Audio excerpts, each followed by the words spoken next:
After the loss of Louise, for the new three-piece Eternal, business had never been better.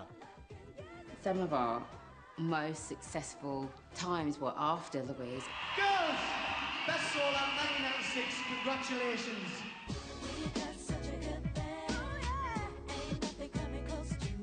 By early 1997, Eternal had stepped up a gear with their new R&B sound, earning them 6 top 10 singles as a trio. On the surface, the girls seemed closer than ever. Do you kind of mix when you're not working, or do you see enough of each other when you're We see enough. But we see each other every day, and it's like we are friends. So if you go out to a concert and you're not working, it's like, V, coming down to see Mint Condition. She's like, yeah, I'll meet you there. So you do see each other because we are friends. It's not just about work. But behind the scenes, tensions in the group were rapidly getting out of control.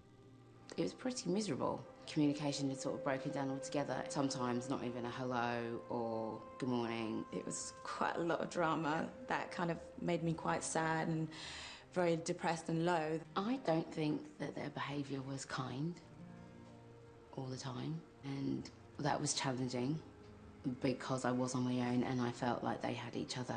Me and Esther were told by the record company and management. Kelly had requested to record on her own and do her own thing. So that speaks loud volumes for me. Kelly doesn't want to travel to America to do that recording. No, she wants to record in England. No, this is what she wants to do.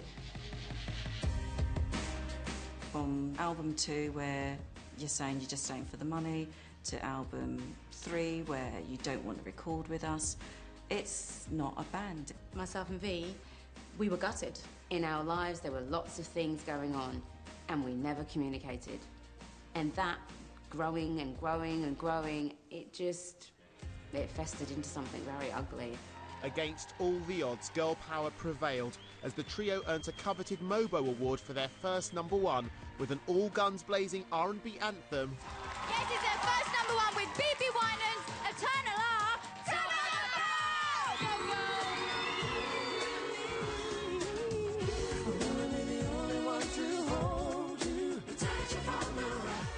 I mean, I didn't ever think it was going to last forever. I was aware that something would have to give along the way. It just wasn't going to be me.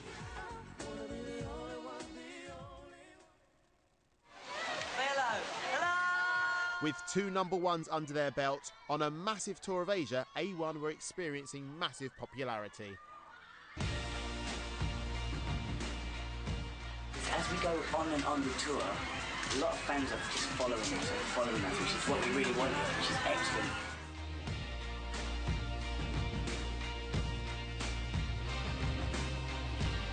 But on the last leg, things took an unexpected turn.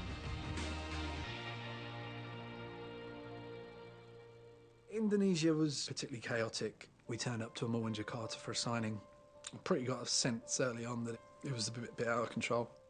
You could see girls at the front actually being squashed, so their faces were right up against the glass. And, I remember looking up and sort of looking at everyone going, can you see this? What's going on here?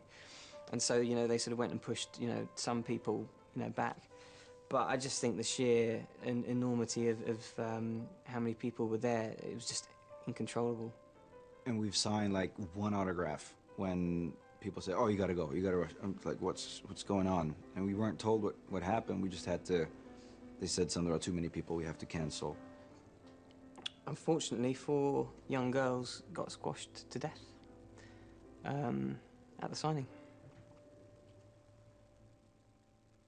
The band is, at this point, in an extreme shock condition. The fans got excited, and then they started to scream and yell and start pushing one another out. That's when the unfortunate things happened. 2 girls got tripped over and got trampled over. And they were sisters. And then 2 more, from the heat, the intense heat, passed out and then got trampled over, and we didn't know anything about it. I guess it's something that we can never fully come to terms with or accept.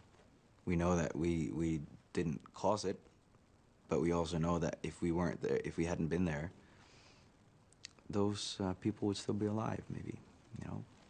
And that is hard.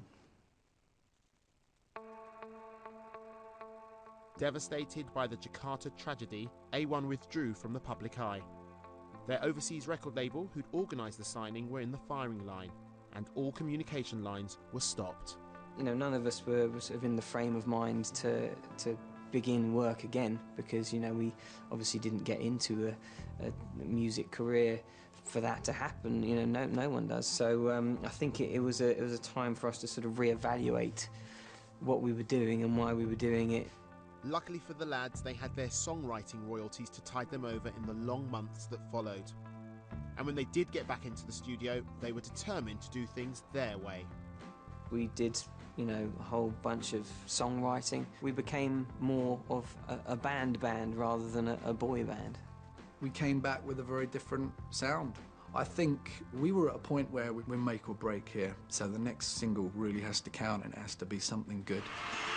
London, how you guys doing? In February 2002, after nearly a year out of the limelight, the band released a new single, Caught in the Middle. Caught in the Middle was a tremendous success. It was a big hit for us all over the world. That track really took us all by surprise. I mean, I wrote that track with Paul. I didn't want to release it. I didn't believe in that song. And then the record company basically turned around and said, Caught in the Middle is your first single. We don't care what you say. You're releasing it. Which, thank God they did, because it was, you know, it turned out to be the biggest song A1 had ever had.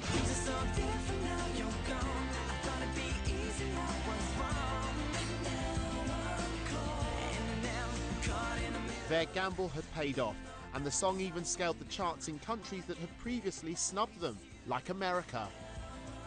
We've been given a lot of stick for being a sort of very cheesy, very pop-tastic band. So when we were actually able to show and do what we were supposed to be doing from day one, and it was accepted, and not only accepted, but it was huge, that was a bit of a like, we told you we were good. What? Why would you give us so much shit? It was fucking great. Like an eight-legged phoenix that winks at you a lot, A1 had risen from the ashes. But in a dramatic twist, by the end of the year, A1 would be no more.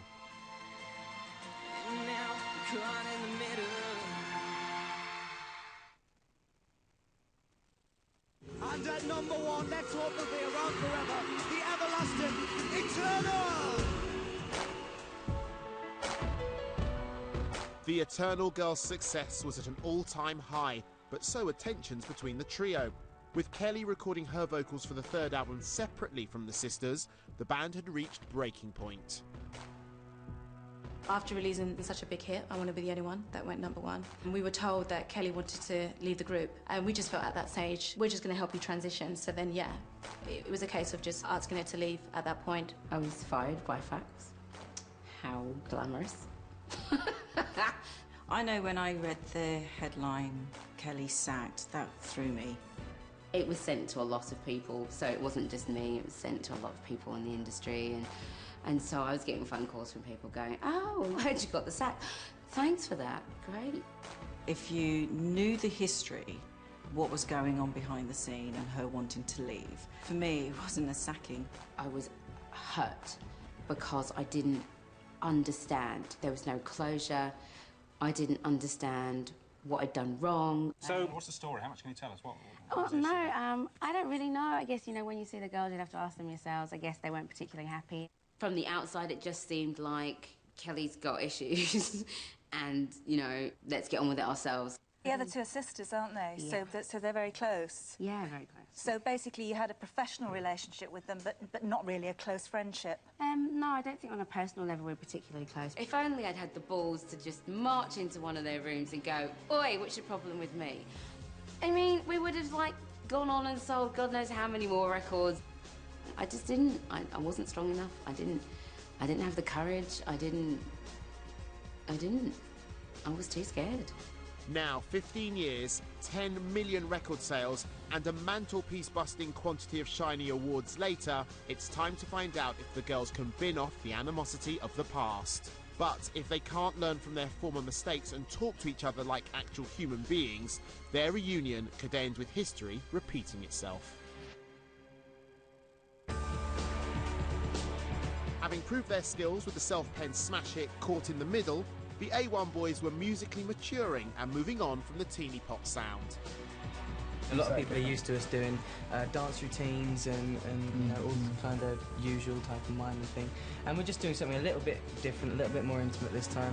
But as their music changed, so did their bond.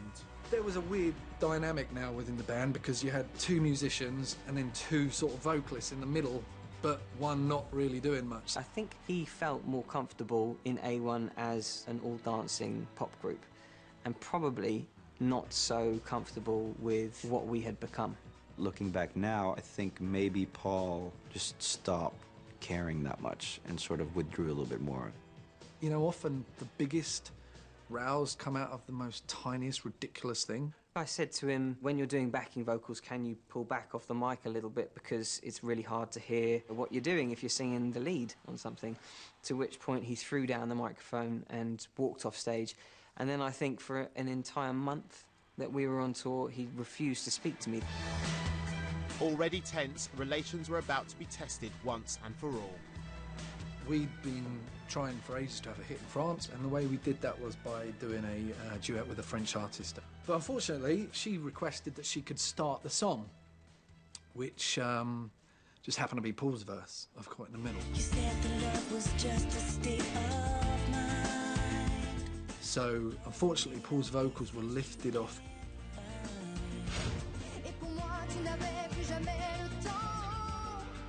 We were at Heathrow going to Paris, and he doesn't show up. Where's Paul? All I got was a text saying, read my letter of resignation. It was just out of the blue. It basically said he'd been pushed out of the limelight, and he gave evidence of this by the fact that he wasn't singing on particular songs. It was him not turning up to the studio session in For Same Old Brand New You, him being bumped off the French single, and another one that he didn't want to sing on. I mean, I'd have liked to have been on a couple of Tracy Chapman's records, but I wasn't in the studio. So that's just how it happens. If you're not there, you're not on the record. It just seemed rude, actually. You know, we'd been great friends, your brothers, and then it was a bit like, oh, I know you need me, but fuck off. That's how it felt. I actually couldn't believe it. I remember being very hurt, and I guess I'm still a little bit hurt in the way he did it. But unfortunately, when a member of the band just doesn't show up, the label sort of goes, okay, the cracks are beginning to show. You know, what are we investing our time and money into? Everything is going great, and here's this fucker, whatever you want to call him, ruining it for everybody. I've since heard him say, well, I figured the ship was sinking, so I thought I'd better get off. That's what he said. That's really, really nice, considering we'd been mates for that long. Paul leaving was definitely the catalyst in the split up of the group. We were still powering ahead with everything. We had the budget for the next video come in, all these concerts lined up. We were going to go back to America and do a tour over there. And when Paul left, that sort of sent a shockwave through everything. After 5 years of chart supremacy and 10 million global sales, A1 parted company with Sony in 2002 and never got another record deal. Thank you. Thanks, guys. Still to come. With their reunions looming, the bands reminisce about the good times and the rubbish ones. We were, you know, the One Direction of pop 10 years ago, you know, so it's kind of amazing to look at this stuff and to sort of remember kind of how big everything was. And look ahead. Just being in the same room is going to be weird, and I am nervous about that. Started off with 4 members. Yeah. Then we went down to 3 members. And then it was me and Auntie Esther. And now, doing this whole show, we're going to go back to 3 again. Well, aren't you going back to 4? That's a tricky question.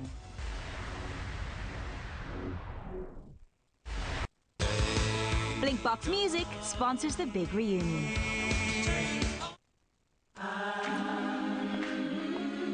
People having ships for tea can be deceived.